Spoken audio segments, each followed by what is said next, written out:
जय श्री कृष्ण। ओम नमो भगवते वासुदेवाय। पुरुषोत्तम भगवान की जय। तीसरा अध्याय, तीसरे दिन की कथा।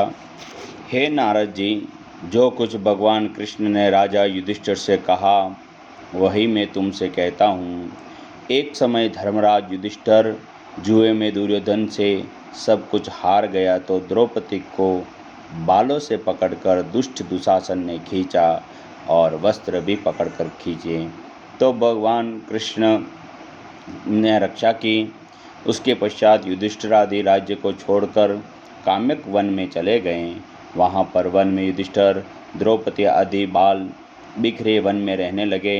हाथियों की तरह वन में फलों को खाकर अति दुख को प्राप्त हुए। एक समय देवकी के पुत्र श्री कृष्ण भगवान उनको दुखी जानकर काम्यक वन में हो गए। उस समय युधिष्ठिर श्री कृष्ण भगवान को देखकर ऐसे प्रसन्न हुए मानो देह से प्राण आ गए हों। वे बड़े प्रेम से मिले और हरि के चरण कमलों में नमस्कार किया। द्रौपदी भी प्रणाम किया। राजा युधिष्ठिर को दुखी देखकर और ऐसे ही द्रौपदी को दुखी देखकर श्री कृष्ण भगवान अत्यंत दुखी हुए।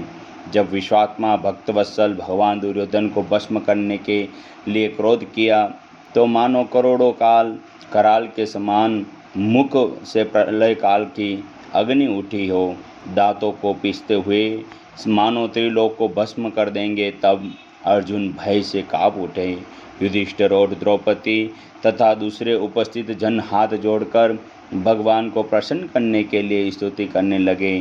तब श्री कृष्ण भगवान अर्जुन के इस प्रकार स्तुति वचन सुनकर शीतल हो गए। फिर प्रेम से व्याकुल होकर युधिष्ठिर आदि भगवान को बारंबार नमस्कार करने लगे। श्री नारायण कहने लगे, हे नारद जी, इस प्रकार प्रेम से मग्न हो सिर झुकाकर हाथ जोड़कर बारंबार भगवान कृष्ण को नमस्कार कर अर्जुन ने भगवान श्री कृष्ण को जो प्रश्न किया वह मैं तुमसे कहता हूँ। हरि भगवान सब सुनकर पांडवों को हितकारी वचन कहने लगे। कृष्ण कहने लगे, हे अर्जुन, मेरे वचनों को सुनो और आपने जो अपूर्व प्रश्न किया इस समय में मैं उसका उत्तर देने में समर्थ नहीं हूँ। यह गुप्त प्रश्न ऋषियों को भी कठिन है, तो भी हे अर्जुन, मैं तुम्हारी मित्रता और भक्ति के प्रसन्न होकर अत्यंत कठिन उत्तर को क्रम से कहता हूँ। सुनो हे अर्जुन, एक समय में संयोग वंश अधिक मास आया। उसको सब असहाय, निंदक, अपूजनीय, मलमास और नवी की संक्रांति के वर्जित ऐसा कहने को मल गंदा मास होने से करने से योग्य नहीं है। सब कर्मों में निंदित हैं। इस प्रकार लोगों के वचन सुनकर वह मलमास कांतिहीन निरोद्योगी दुखों से युक्त मेरे पास आया और वैकुंठ में जहाँ मैं निवास करता हूँ स्वर्ण सिंहासन पर बैठे हुए देखकर मुझको दंडवत प्रणाम किया और दोनों हाथ जोड़कर नेत्रों से आंसू बहता हुआ और इस प्रकार कहने लगा। अधिक मास कहने लगा, हे नाथ, मुझे सब कोई कृपा निधि मुझे ऊपर करिए। मलमास मेरा नाम है। बलवानों से तिरस्कार होकर मैं आपकी शरण में आया हूँ। तो ऐसा भारी दुख तुम्हारे मन में तुम किसी प्रकार का सोच मत करो। अधिक मास को आश्वासन देते हुए श्री भगवान हरि ने कहा, जो दुख में डूबे हुए का उद्धार करूँगा, मेरी शरण में आकर सोच करने से योग्य नहीं। भगवान नारायण ऐसे भगवान का वाक्य सुनकर मलमास दुखी होकर मधुसूदन भगवान से बोला, भगवान, आपको सब कुछ ज्ञात हैं। आपके बिना इस संसार में कुछ भी नहीं होता।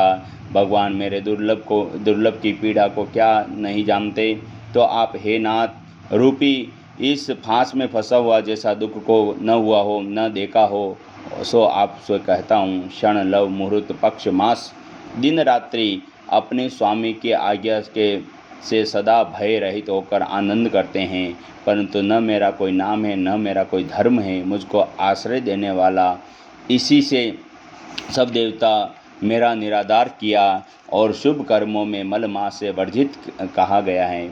ऐसा सभी अंध परंपरा का कहते हैं, इसलिए मेरा मरना चाहता हूँ, जीने की कोई मेरी इच्छा नहीं है। तब नारद जी ने कहा, मैं मरूंगा। इस प्रकार बारंबार कहकर मलमास शांत हो गया। भगवान हरिचरण में दूसरों के सुख से सुख का अनुभव करना ही सच्चे प्रेम का लक्षण है।